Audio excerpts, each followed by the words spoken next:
नमस्कार, मैं हेमंत दास दोबारा वही टॉपिक एलाइजा के बारे में बात करेंगे। आज एलाइजा के बारे में यही बात करेंगे, एलाइजा का advantage, disadvantages and most common errors ELISA में क्या होता है। तो पहले जानकारी लेते हैं एलाइजा का फुल फॉर्म का, जो मेरे पहले 2 वीडियो में भी एलाइजा का फुल फॉर्म मैंने डाला है। तो इसका क्या है, एंजाइम लिंक्ड इम्यूनोसॉर्बेंट ऐसे। तो हमको पता चल गया, हम 3 वीडियो से हम लगातार एलाइजा का फुल फॉर्म के बारे में जान रहे हैं। तो ये जो बेसिक स्टेप्स है, हम लोग जो नया मेडिकल फील्ड में आया है, लेबोरेटरी में ज्वाइन किया है, तो उसको जानकारी के लिए मैं ये वीडियो बना रहा हूँ। जो मेरा कोशिश है कि लैब का क्वालिटी अच्छा हो, अच्छी तरीके से सब लोग कर पाए काम, पेशेंट को रिपोर्ट सही रिपोर्ट मिले, यही कोशिश के लिए मैं वीडियो बना करने के लिए शुरू किया है। तो आज फिर से एलाइजा का मैं तीसरा वीडियो लेके आ रहा हूँ, छोटा टॉपिक्स कम टाइम में, जो देखने में भी सबके लिए आसान हो। तो आज हम बात करेंगे एलाइजा का एडवांटेज के बारे में। एडवांटेजेस ऑफ एलाइजा में क्या है, सिंपल प्रोसीड्यूर है और हाई स्पेसिफिसिटी एंड सेंसिटिविटी है because of antigen antibody reaction. उसके साथ साथ हाई एफिशिएंसी है।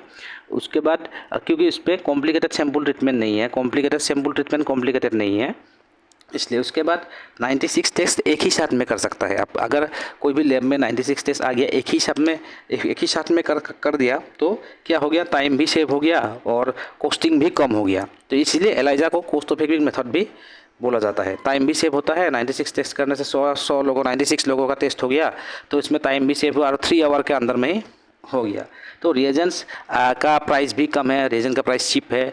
तो रिएजेंट से रिलेटिव इसका आपका रिएजेंट अगर एलाइजा का देखेंगे तो आपको पार्टेस कॉस्ट निकालेंगे या CPT निकालेंगे, CPR निकालेंगे, ये कॉस्ट कम है एलाइजा में अन्य टेस्ट के अलावा। तो reagents have a self long life, उसका एक्सपायरी बहुत लंबा होता है एलाइजा में। तो यही एक एडवांटेज है। और इसका डिस्पोजेबल में आपको कोई रेडिएशन या लेबलिंग में कोई रेडिएशन या डिस्पोजेबल ऑफ कॉस्ट में कोई हैज़ार्ड्स नहीं है। तो ये एक एडवांटेज है एलाइजा के लिए।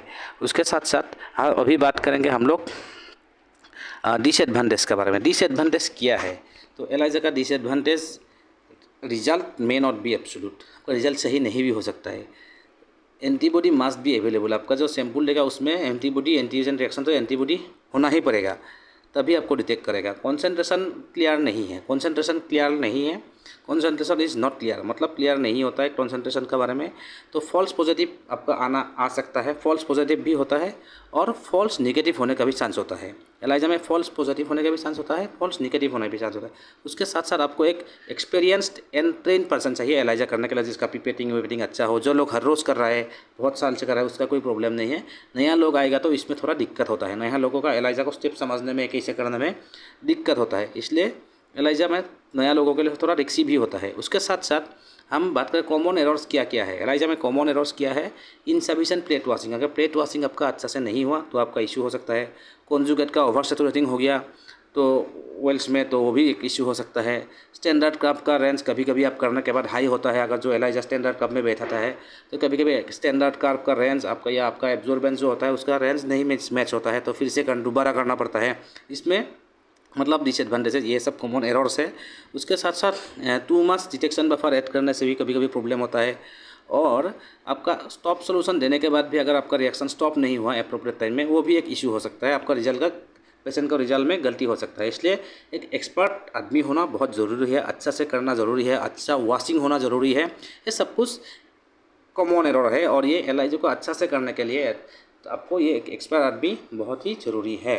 तो इसलिए यार ये कॉमन एरर्स है जो हम लोग ने अभी बताया। तो आज मेरा वीडियो में एलाइजा के बारे में इतना ही। Thanks for watching. और अगर मेरा वीडियो आपको सही लगा तो please like, comment, share and subscribe कीजिएगा। और नया वीडियो के साथ हम अगले संडे को फिर से एक नया वीडियो हमको देखने के लिए मिलेगा।